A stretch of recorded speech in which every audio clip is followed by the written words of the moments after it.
Incwadi kaHabakhukhi isahluko sesibini iyafundeka.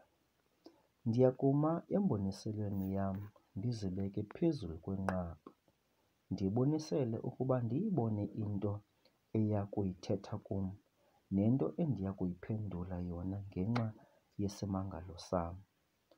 Wandiphendula ke uYehova wathi, "Bhala umbono uwurhole kakuhle emacocweni, ukuze abaleke owulesayo, kuba umbono usaya kuba ngowexesha elimisiweyo.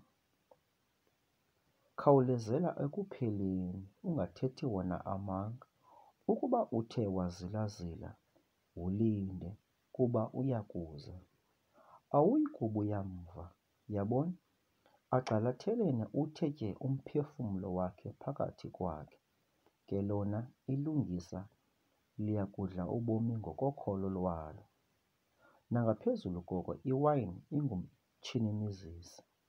Umfo okhukumeleyo akahlali, yena owandiseleyo umbilini wakhe unjengelabafileyo, abe unjengokufa, anganeliswa koko, ahlanganisela kuye iintlanga zonke, azibuthele kuye zonke izizwe zonke. Aziyi kuwenza umzekeliso ngaye yini na, zonke ezo ziphela, zimkhwekhwele, zimtshokothele, zisithi, aha, lowo wandisa okungokwakhe. Kunini na esenze njalo, ezisindisa ngezibambiso? Abakudlayo abayi kusuka beme ngesiquphe yini na, bavuke abakunqangunqangayo ube ngamaxhoba kubo? Ekubeni wena ubhonyule iintlanga ezininzi, ayakukubhonyula onke amasalela ezizwe. Ngenxa yamagazi oluntu, nangenxa yokuligonyamela kwakho ilizwe, nomzi nabemi bawo bonke.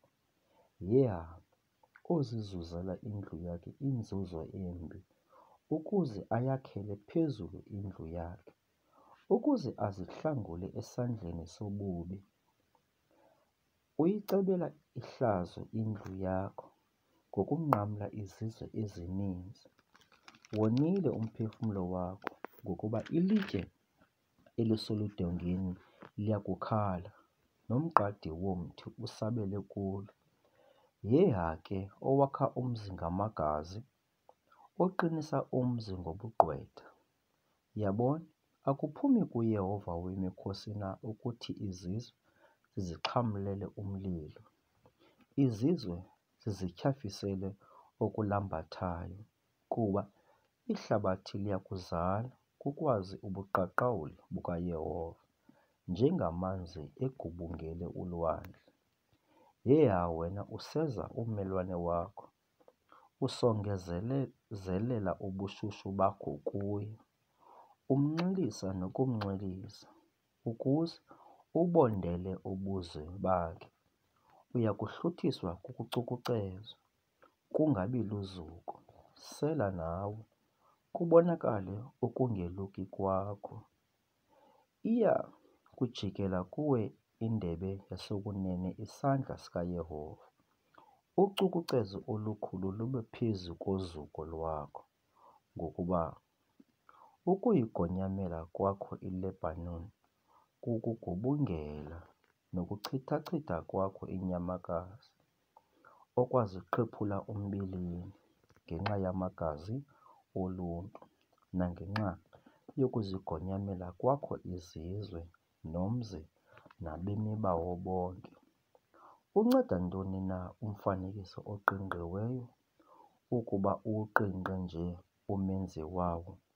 Unceda ntoni na umtyediweyo nomyali wobuxoki, ukuba umyili wento ayiyelileyo ukholose nje ngayo, ukuze enze izinto ezingento ezizidenge?